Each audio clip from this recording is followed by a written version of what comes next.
Okay, look at this. This is exciting. This is the all-new Porsche Taycan. We're here in Denmark, and for the next 2 days, we're gonna take this from Denmark all the way to Hamburg, Germany. Okay, let's set something straight before we get started. How do you say the name? It's pronounced Taycan. That's right, not Taycan or Taycan, it's Taycan. And by the way, it's also Porsche. So sit back and enjoy this exclusive first look at the new Porsche Taycan.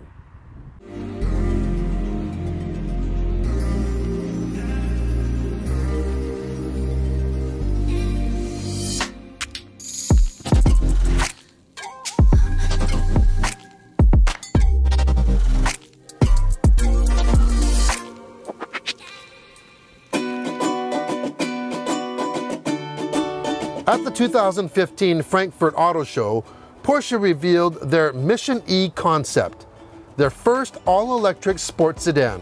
It was a showstopper, and I was instantly a fan of the design. Ladies and gentlemen, the new Porsche Taycan. 4 years later, at the unveiling of the production Taycan, I was pleasantly surprised that the new Taycan stayed pretty true to its concept roots, which often doesn't really happen. A quick glance and you can definitely tell there is Porsche DNA in this Taycan. In the front you have these quad LED light treatments, and below that you have what they call an air curtain. Air goes in and air goes out, helping for aerodynamics. Now this is the Turbo S, so it gets 21-inch wheels. These are aero wheels, by the way. These are probably the best aero wheels I've ever seen. I'm not a fan of aero wheels. You can also get those two-tone Mission E wheels on those. Those are the black and white ones. The Turbo gets standard 20-inch wheels. On either side, you have two charge ports, one for AC, and then the other side is for the fast charging, AC and DC fast charging. One thing different on the Turbo S, it gets a lot of carbon fiber on it. You can see it on the front splitter, in the rear, on the rocker panels, but also if you notice, yellow calipers, ceramic brakes on the Turbo S. In the rear, you have this small head on wide shoulder look. It looks really, really good. Large tires, and you have this light bar that goes straight across, and the Porsche is in glass embedded inside that light bar. Now it has two trunks, one in the front and one in the back. Check out how much stuff you can fit in it. Well, futuristic car, futuristic interior. When you first sit in here, first of all, it feels very familiar because what they tried to do was get the seating positioned similar to the 911. It's a little bit higher. Right front and center, you have a beautifully leather-wrapped steering wheel, but behind that, you have this curved digital display now. You can configure different things. It's also touchscreen. On the right side, you can change your traction control settings, your suspension settings. Below that, you have your gear selector, very similar to what you have on the new 911.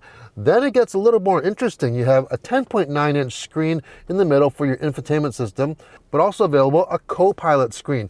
Here you can use your navigation, your entertainment, things like that, so the driver doesn't have to concentrate so much, and the passenger can do it as well. We've actually used this co-pilot screen in the last couple of days, and it really has proved handy. In the center, you have your heating controls. It's a digital display, so you have your temperature controls here, and below that, this operates as a trackpad with haptic feedback. This arrow here is like a return or a home screen, and you can scroll up and down like this, or you can actually touch a screen. Now, speaking of the heating controls, these vents have no tilt functions in them because it's all controlled digitally inside. You just hit your AC menu and then you can control diffuse, focus, or individual settings for where you want your air to blow. You have two cup holders. This one is equipped with wireless charging, USBs of course, and for the first time this is also available with an all vegan interior. So if you're not a fan of leather, you can go for that option now. Now let's go into the back. Okay, so what's it like in the back of the Taycan? Well, this front seat is set for a 6-foot driver right now, and what they've done is they've carved out an area they call a foot garage. So the battery system actually, it steps down for your feet. So you have lots of room for your feet actually. Knees aren't touching, and my head is not touching. I'm almost 5'11". Not quite as big as the Panamera, but still quite comfortable. One thing that I did notice though, when you're getting in or out though, the area where your feet exit or enter is quite narrow. So you kind of have to twist your feet to get out or in.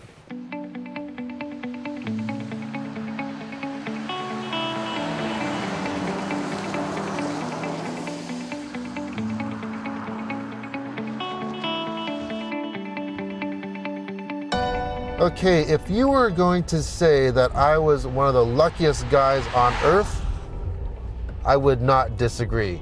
What a treat this is to be part of this media program. It's an 18-day program where they're going to take these Taycans from Norway all the way to Germany, going through 9 different countries and over 6,400 kilometers. Now that's something you normally don't experience in electric vehicle launches. Usually the drives are really short, but in 2 days we're going to cover almost 1,000 kilometers in this brand new EV. And once again, what a treat this is. As we mentioned, at launch there are 2 versions of the Taycan. There's the Turbo and the Turbo S. They're both powered with 2 permanent magnet synchronous motors, one in the front, one in the back. Now, the only difference between the powertrains between the Turbo and the Turbo S is the motor on the front of the Turbo is a little bit smaller than the Turbo S. So, same battery, which is a 93 kilowatt hour battery, and it's matched to a 2-speed automatic transmission. And what that does is it gives you a good launch, we'll get to that in a second, and better efficiency and better high-speed driving, and maybe we might even try that out on the Autobahn since we are heading to Germany. So of course with EVs, everybody always wants to compare 0 to 60 times. What's it like from a standing start? Well, with the power, which is 750 horsepower, peak horsepower in the Turbo S and 670 on the Turbo, it makes a run to 60 miles an hour in 2.6 seconds. That is extremely quick, so quick. Have a look at this.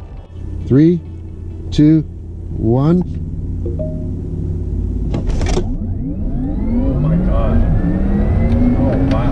That was 100, almost 120K. Seriously, when you take your foot off that brake, your eyeballs seem to go to the back of your head. All the blood goes to the back of your head as well, and it's a crazy feeling. And I know a lot of people that own those Teslas with the ludicrous mode. You know what I'm talking about. So you get that acceleration, and even when you're not in launch mode, there is so much torque and power. So when we're driving on these roads, the country roads, on the freeways, and the highways around here, if you need passing power, yeah, you've got it in spades. It just doesn't give up. It just keeps on pulling. So top speed on this, 260 kilometers per hour or 161 miles per hour, and that is electronically governed. It probably could go faster. And talk about that launch again, if you want to go quicker than that 60 miles an hour, 0 to 200 kilometers an hour in under 10 seconds, 9.8 to be exact, and it can do it over and over and over again. So they've designed this vehicle for durability, and that's what you really want. The nice thing about driving in Germany is the Autobahn, where once in a while you can legally stretch the legs of your performance vehicle. The Taycan is truly at home here, whether you're doing 100 or 250 kilometers an hour, the Taycan remains so settled and planted. You press the accelerator down and virtually at any speed, this is an electric missile. It just pulls and pulls. The power never weaned even at sustained high speeds, something that I wasn't expecting from an electric vehicle. I know it's going to be really hard getting back to driving an internal combustion engine after this. It feels like you're driving a full-size electric slot car. You know those ones you had as a kid, where you press the accelerator and it just went and it would just hug the corners basically at any speed? Well, this is how it feels. It's just glued to the road and it is fast. Speed isn't everything though. Like all Porsches, you don't just sit on top of this vehicle, you really sit in it. You are part of the vehicle, and there's an aura of confidence that it gives you, whether you're braking, cornering, or accelerating. It is something that needs to be experienced. One big thing, of course, with electric vehicles is charging. The Taycan uses a thermal managing system to heat and cool both batteries and motors.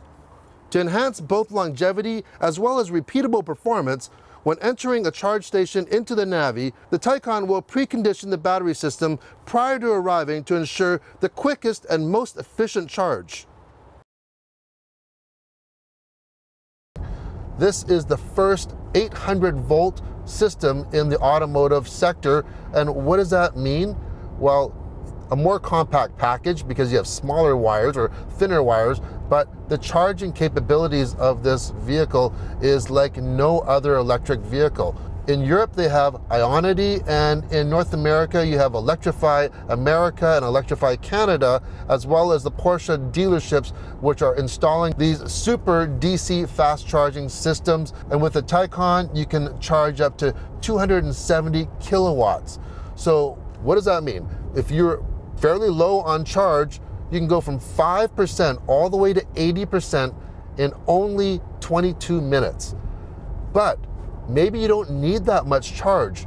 You can throw in up to 100 kilometers of charge in 5 minutes. Think of that seriously. It's like stopping at a rest stop or a gas station, plugging in, going to the washroom, grabbing a coffee, and you've got 100K in the system. That's the future. This is what it should be. You shouldn't have to sit for half an hour to wait to charge. This is like filling up gas. Now, when you have this type of power or speed, braking is quite important, and like all EVs, this is equipped with regenerative braking, except when you start the vehicle, it defaults to a coasting mode. So when I take my foot off the accelerator, it just coasts. There's no drag whatsoever. However, if you want, you just push that button for regen, and now you have a typical regen setup.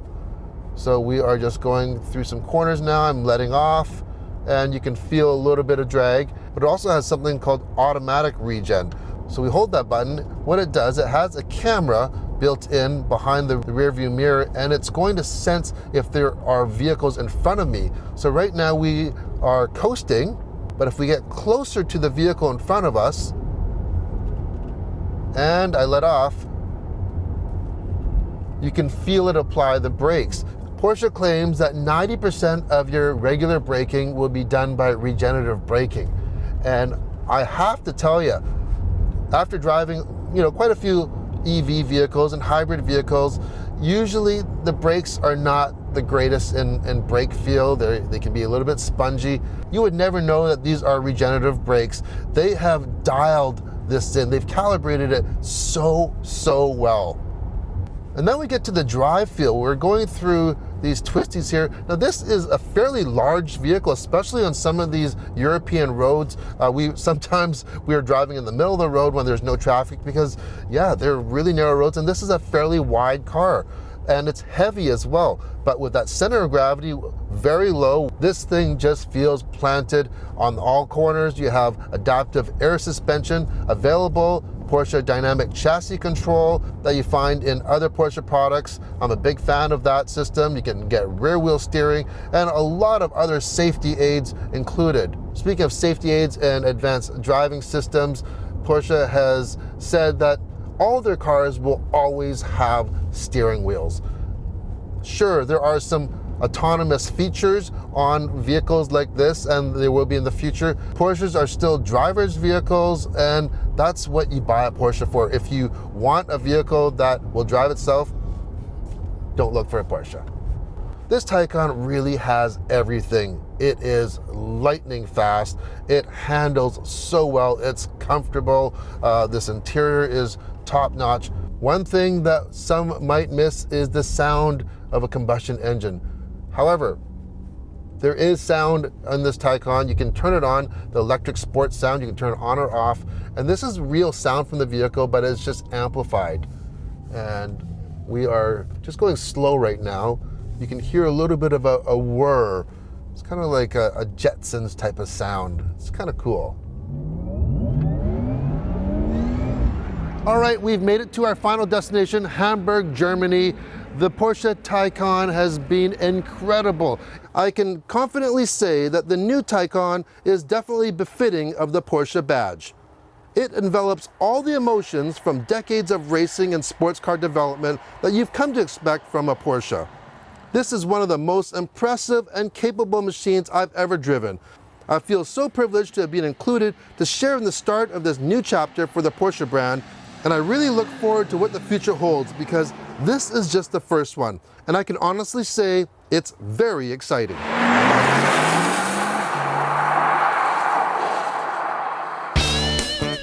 If you like the video, hit the thumbs up, and if you want to see more everyday reviews, hit the subscribe button. Thanks for watching.